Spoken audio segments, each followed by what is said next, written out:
Kaya naman mga kaibigan, dito dapat pumasok sapagkat ang Iglesia ni Cristo ang tinubos ng dugo ng ating Panginoong Hesukristo. Bakit may kinalaman ito sa kaligtasan pagdating ng araw ng paghuhukom?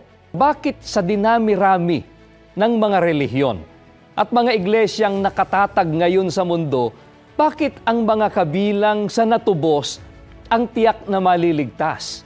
Pakinggan po ninyo, babasahin po namin ang sagot ni Apostol Pablo sa tanong na yan. Dito po sa Roma 5:8 hanggang 9. Ngunit ipinadama ng Diyos ang kanyang pag-ibig sa atin nang mamatay si Kristo para sa atin, noong tayo'y makasalanan pa, at ngayong napawalang sala na tayo sa pamamagitan ng kanyang dugo, lalo ng tiyak na maliligtas tayo sa puot ng Diyos sa pamamagitan niya. Mga kaibigan, sana po napansin po ninyo.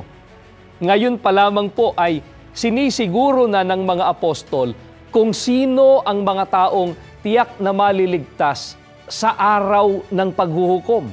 Sila po ang mga napawalang sala sa pamamagitan ng mahalagang dugo ng ating Panginoong Hesukristo. Alin po ba ang nasakop ng kamatayan ng ating Panginoong Hesukristo? Pag-usapan na po natin yan, hindi po ba't ang Iglesia ni Cristo? Kaya ang pagtanggi po sa pag-anib sa Iglesia ni Cristo ay katumbas ng pagtangging maligtas. Ano pong katunayan yan, mga kaibigan? Paano po ba ipinakita ng mga apostol ang kasamaan ng mga hiwalay sa tunay na iglesia? Pakinggan po ninyo ang babasahin ko pong nakatala dito po sa Efeso. Ang sabi ni Apostol Pablo sa 2 sa talatang 12. Hiwalay kayo noon kay Kristo at hindi kabilang sa Israel. Wala kayong bahagi sa tipan at pangako ng Diyos sa kanila. Wala kayong Diyos o pag-asa sa kaligtasan. Mga giliw po naming mga taga-subaybay, ayon po sa mga apostol, ang mga hiwalay sa ating Panginoong Hesukristo, sila din po ang walang Diyos at wala pong pag-asa sa kaligtasan. Pero sinasabi po ng iba na kung bakit hindi nila maintindihan ang halaga ng Iglesia ni Cristo sa kaligtasan ay dahil hindi naman daw ang Iglesia ang tagapagligtas. Maliwanag daw po ang nakasulat sa Aklat ng Mga Gawa sa 13:23. Yun yung unang talata na binasa po natin kanina, na isang tagapagligtas lang ang ibinigay ng ating Panginoong Diyos. Wala daw iba kundi ang Panginoong Hesukristo lamang. Kaya nga po may mga nagsasabi pa na Kristo na lang, puwera na iglesia. Yan ang kanilang sinasabi. Mga kaibigan, hindi po namin itinuro kailanman na ang iglesia ang tagapagligtas. Hindi po aral ng Iglesia ni Cristo yon. At hindi po yun ang itinuturo ng Biblia. Talagang ang ating Panginoong Hesukristo ang nag-iisang tagapagligtas. Subalit ang mahalagang tanong, at ito po, pakinggan po ninyo, alin po ba ang ililigtas ng ating Panginoong Hesukristo? Ito, pakinggan po ninyo. Babasahin po namin ang pahayag ni Apostol Pablo sa Efeso 5:23. Sapagkat ang lalaki ang ulo ng kanyang asawa, tulad ni Kristo na siyang ulo ng iglesia na kanyang katawan at siyang tagapagligtas nito. Napakaliwanag po ng pahayag ng Biblia, mga kababayan. Pinatutunayan po ng mga apostol ng ating Panginoong Hesukristo na ulo ang tagapagligtas ng iglesia na kanyang katawan. Kaya po ang pananagutan ng ating Panginoong Hesukristo ay hindi po iba sa Kanya. Katawan niya ang pinaghandugan niya ng kanyang buhay.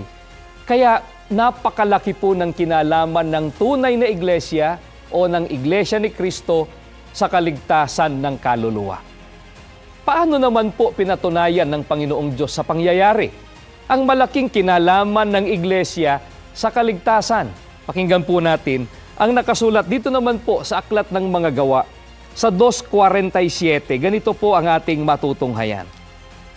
Na nangagpupuri sa Diyos at nagsisipagtamo ng paglingap ng lahat ng mga tao at idinaragdag ng Panginoon sa iglesia araw-araw yaong mga dapat maligtas.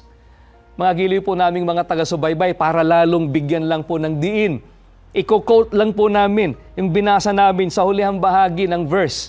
Ang sabi po, at idinaragdag ng Panginoon sa iglesia araw-araw yaong mga dapat maligtas. Paano po kung wala ang tao sa tunay na iglesia? Saan idaragdag ang mga tao upang maligtas?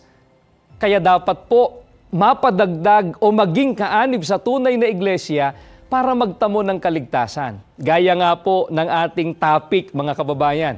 Iglesia ni Cristo po ang kaparaanan sa kaligtasan.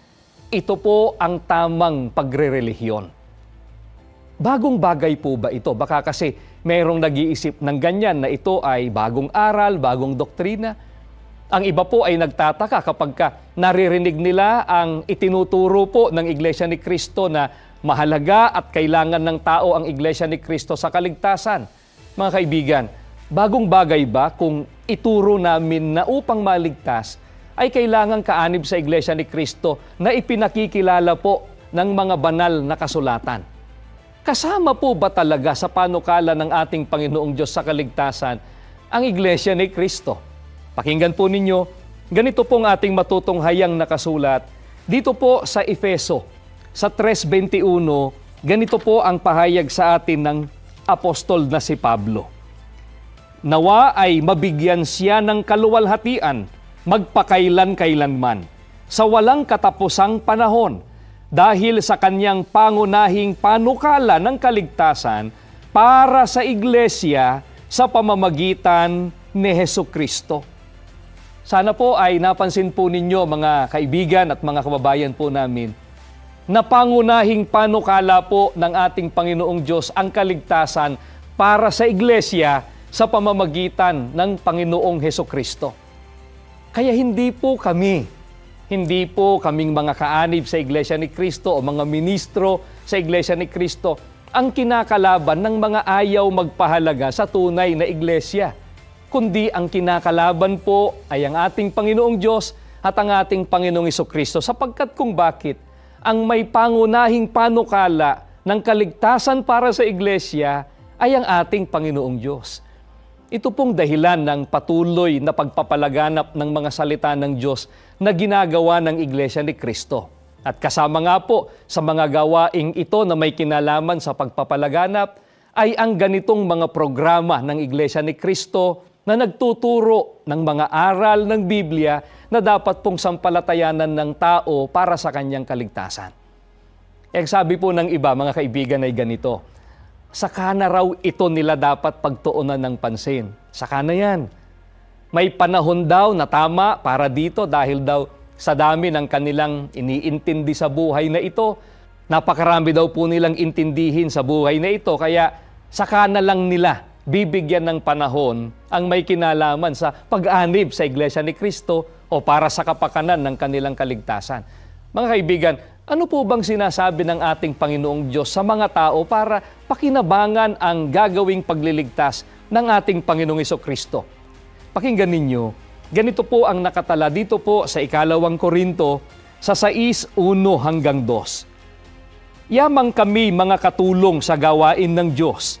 Ipinamamanik namin sa inyo na huwag ninyong sayangin ang pagkakataong ibinibigay sa atin ng Diyos, sapagkat sinasabi niya, sa kaukulang panahon ay pinakinggan kita. Sa araw ng pagliligtas, sinaklolohan kita. Tingnan ninyo, ngayon na ang panahong nararapat, ngayon ang araw ng pagliligtas. Ano po ang sinasabi ng mga apostol para sa mga tao, para pakinabangan ang pagliligtas na gagawin ng Panginoong Hesukristo? Ang sabi po ni Apostol Pablo, huwag ninyong sayangin ang pagkakataong ibinibigay sa atin ng Diyos. Kahayagan po ito ng napakalaking pag-ibig at pagmamalasakit sa atin ng ating Panginoong Diyos. Nagpapaalaala siya sa pamamagitan ng mga apostol na huwag nating sayangin ang pagkakataong ibinibigay niya ngayon. Ngayon po na habang buhay pa tayo, mga kaibigan, at hindi pa po nagaganap o dumarating ang araw ng paghuhukom. Yan pong naunawaan ng ating mga nakapanayam at ng napakarami po pong mga tao na nung maunawaan po nila ito ay iniwan nila ang dati nilang paniniwala, iniwan nila ang dati nilang relihiyon, at ngayon po ay masiglang kaanib sa Iglesia ni Cristo. Sana po ay nakatulong kami sa ginagawa po ninyong pagsusuri at nawaloobin ng ating Panginoong Diyos na tayo po ay magsama-sama sa loob ng Iglesia ni Cristo, makapaglingkod sa Diyos at magtamo ng buhay na walang hanggan. Maraming salamat po sa inyong ginawang pagsubaybay. Hanggang sa muli.